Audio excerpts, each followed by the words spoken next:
Welcome back plant enthusiast. Plant देख के तो समझ ही गए होंगे कि आज का वीडियो किस पे बेस्ड है।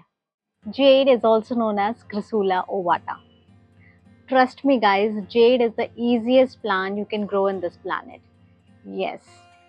So today in this video I'm going to share some myths and facts about jade. Z indoor है या आउटडोर है, अंदर रखूं या बाहर रखूं, पानी ज्यादा देना है या कम देना है, सनलाइट कितनी प्रोवाइड करनी है, फर्टिलाइजर कौन सा देना है और कब देना है, ग्रोइंग पीरियड क्या होता है, प्रोपगेट कैसे करते हैं, पॉट कौन सा अच्छा रहेगा, वगैरह वगैरह। I am gonna share you the complete guide about jade. Last में एक टिप भी होगी, a vastu tip related to jade. जितना आपने मनी प्लांट के बारे में सुना है ना, इसके बारे में सुना होता तो शायद मनी प्लांट छोड़ के जेड प्लांट की जय जय होती। Anyways, that tip is my triple tested, so do watch this video till end. So video end तक जरूर देखिएगा, don't miss out.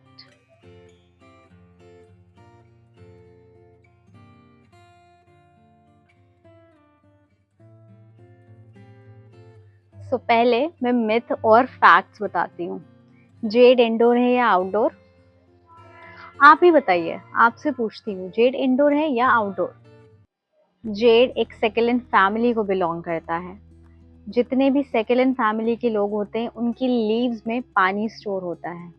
आप खुद ही देख लीजिए, इसकी लीफ और नॉर्मल इनकी लीफ में फ़र्क है। ये पतली है, क्रिस्पी है, ये मोटी है और इसके अंदर पानी स्टोर है। जैसे कि ये सेकुलेंट है, सेंसेवेरा सेकुलेंट है, एलोवेरा सेकुलेंट है, सब में पानी स्टोर है। जीजी सेकुलेंट है, तो उनको हम कहाँ रखते हैं, इंडोर और आउटडोर? अब तो ये कंफ्यूजन की बात हो गई, हम जीजी को इंडोर रखते हैं क्योंकि बाहर रखते हैं तो वो जल जाता है। सेकुलेंट्स को भी हम ऑलमोस्ट इंडोर ही रखते हैं, आई मीन पार्शियल शेड में। लेकिन ये इंडोर रखने वाला नहीं है, ये आउटडोर रखने वाला है। सो जेड हम कंसिडर करते हैं आउटडोर कैटेगरी में। ये एक आउटडोर लविंग प्लांट है। अब आपसे कोई पूछे जेड इंडोर है या आउटडोर, तो आप क्या कहेंगे? बिना शर्माए, बिना अटके आपको बोलना है, भाई जेड तो हमारा आउटडोर प्लांट है, कुछ भी हो जाए जेड को हम बाहर ही रखेंगे। आज एक मिथ दूर हो गई कि जेड हमारा इंडोर है या आउटडोर। ये एक आउटडोर प्लांट है। आप देख सकते हैं मैंने इसको टेरेस पे रखा हुआ है, वो भी ग्रीन नेट के नीचे नहीं रखा है।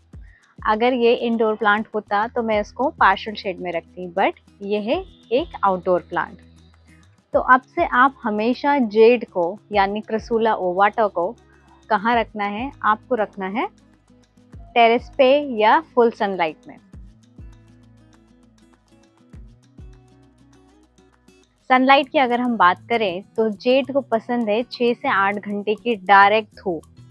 4 से 5 घंटे के भी चला सकते हैं, 2 से 3 घंटे के भी चला सकते हैं, लेकिन अगर उसको 6 से 7 घंटे की धूप मिल रही है तो उसका रिजल्ट आपके सामने है।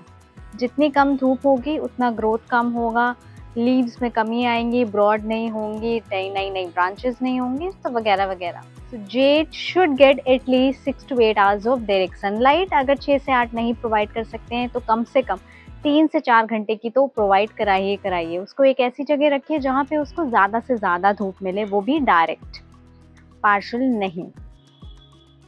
Now let's discuss some interesting facts about jade. I bet you didn't know this. Longevity. Jade plants are also known as Crisula ovata, can live for decades with proper care. कुछ लोग का तो ये भी मानना है ये 50 से 100 साल तक आपके साथ रहते हैं। Number 2, easy care होते हैं. They're relatively easy to care for and are popular as indoor plants. Thick leaves. Their leaves are thick and fleshy, which helps them retain water and survive in arid condition. क्या आपको पता है ये foliage plants के साथ साथ flowering plant भी है? जी हाँ, जेड के कुछ ऐसी वैरायटीज़ आती हैं जो फ्लावर्स भी प्रोड्यूस करती हैं। Though they are primarily grown for their attractive foliage, jade plants can produce small white or pink flowers in the right condition. However, they are relatively rare when grown indoors. Drought tolerant होता है ये। Jade plants are drought tolerant, succulent, meaning they can withstand periods of dryness. Overwatering is a common mistake that can lead to root rot. So it's best to let the soil dry out between waterings. 3 tips to keep in mind if you are handling a jade. First, pruning. Jade plant की pruning हमें तभी करनी है जब वो लेगी हो जाता है। रीपॉटिंग 2 से 3 साल के बाद ही करनी है। सॉइल की बात करें तो cactus and succulent mix works best, does not love to sit in soggy soil.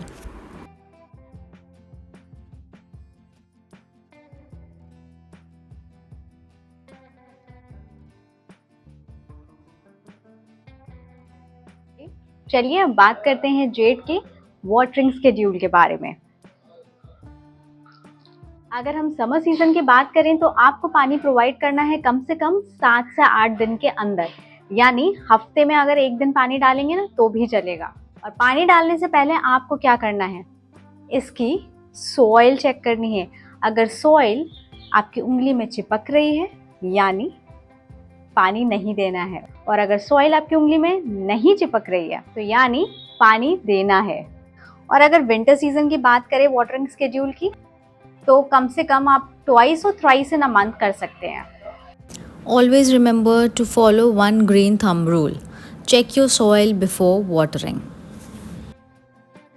Simple tip to check whether your jade plant require water or not, it's a finger touch method.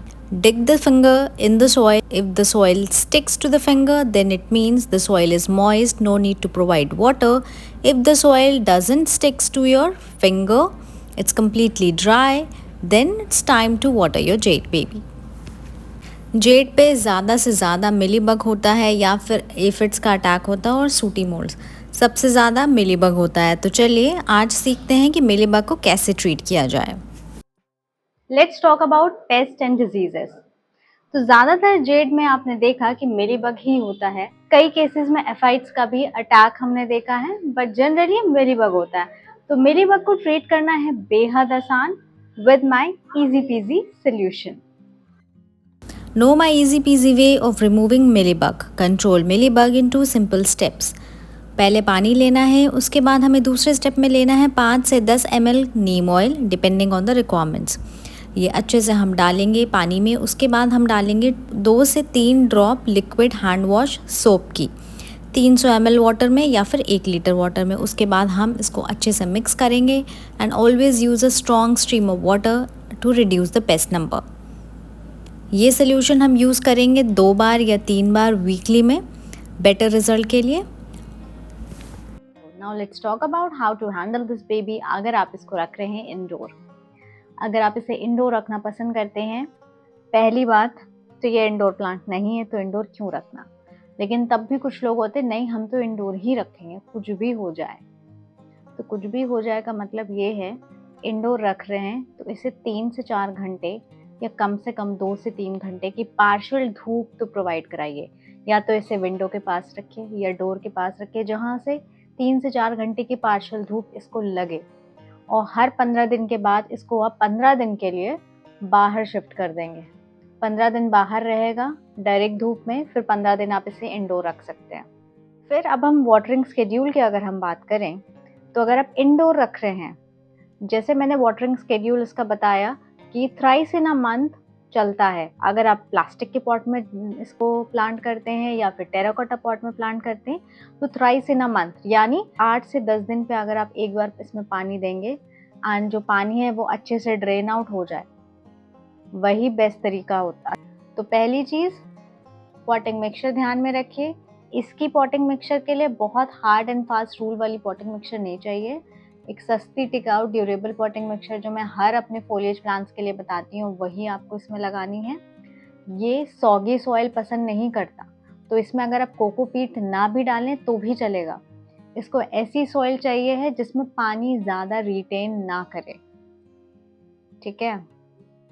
तो अगर हम इसकी potting mixture की बात करें तो आप ले लीजिए 50% गार्डन सॉइल, 25% कोकोपीट या रिवर सैंड और 25% कोई भी कॉम्पोस्ट, ठीक है। विंटर्स में प्लांट कर रहे हैं तो इसमें आप काउ मैन्योर डालना ना भूलें, और समर में प्लांट कर रहे हैं तो वर्मी कंपोस्ट से भी अच्छा काम चल सकता है।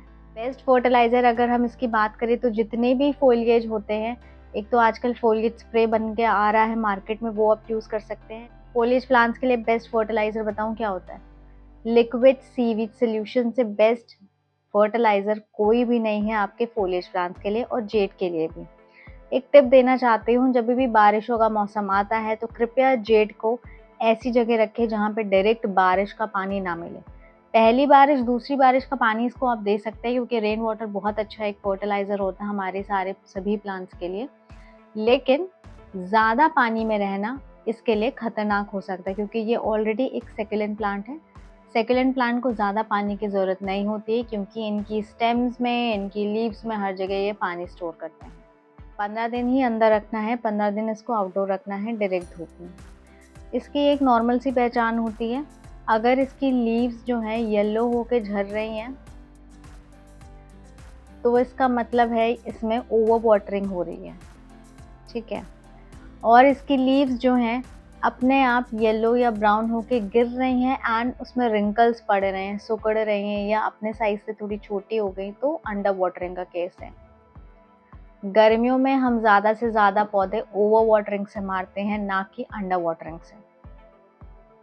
गर्मी आते ही हमें लगता है कि अरे गर्मी आ गई, पानी देते जाओ देते जाओ, ऐसा नहीं होता। जब हमें प्यास लगती है तभी हम पानी पीते हैं। ऐसे ही पौधे होते हैं, जब उन्हें प्यास लगती है तभी उन्हें पानी पिलाना चाहिए। ज़बरदस्ती पानी ठूसने से कुछ नहीं होगा, पौधा मर जाएगा। तो आई होप आपको ये वाटरिंग स्केड्यूल समझ में आ गया हो। ना आया हो तो कमेंट सेक्शन में डाल दीजिए, और तब भी ना आए तो प्लीज़ मुझे इंस्टाग्राम पे भी फॉलो कर लीजिए, जहाँ पे डेली अपडेट्स देती हूँ गार्डनिंग की, कुछ tips and tricks and hacks. अब हम बात करें पॉट सिलेक्शन की, तो पॉट आप इसको टेराकोटा में लगाइए, बहुत अच्छा चलता है, मिट्टी के पौधे यानी मिट्टी के गमले। दूसरा, आप इसको प्लास्टिक के पॉट में भी लगा सकते हैं, उसमें भी काफ़ी अच्छा चलता है। मैं तो सजेस्ट नहीं करूँगी कि आप सेरेमिक पॉट में लगाएं क्योंकि उसमें थोड़ी देखभाल ज़्यादा देनी पड़ती है। अगर आप बिगनर हैं तो टेराकोटा और प्लास्टिक से ही शुरुआत करें। प्रो बन गए हैं तो आप किसी में भी लगाइए। चलिए अब बात करते हैं कि जेड सबसे ज़्यादा किस पॉट में खुश रहता है। पहले नंबर पे आता है टेराकोटा पॉट यानी मिट्टी के गमले। क्यों मिट्टी के गमले इसे बेहद पसंद है? क्योंकि पहली चीज़, ये ओवर वाटरिंग से बचाता है। जितना ज़्यादा पानी डाला मिट्टी के गमले में उतनी जल्दी इवापोरेट हो जाता है, तो ये आपके रूट रॉट का जो प्रॉब्लम है वो नहीं होता। दूसरा, मिट्टी के गमले एरेशन में भी काफ़ी हेल्प करते हैं, तो इससे भी जो है प्लांट की रूट्स हैं, स्टेम्स हैं, ये सब बहुत हेल्दी रहते हैं। ओवरऑल अगर मैं बात करूं तो मेरा फेवरेट है टेराकोटा पॉट। वैसे जेड को आप प्लास्टिक के पॉट में भी लगा सकते हैं। क्या अवॉइड करना है? सीमेंट के गमले और ceramic pots. Hi, my last vastu tip.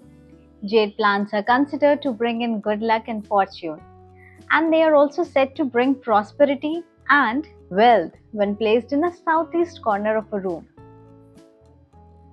So, it's a must have. आज हमने बात किया है जेड प्लांट, जिसको हम क्रिसूला ओवाटा भी बोलते हैं।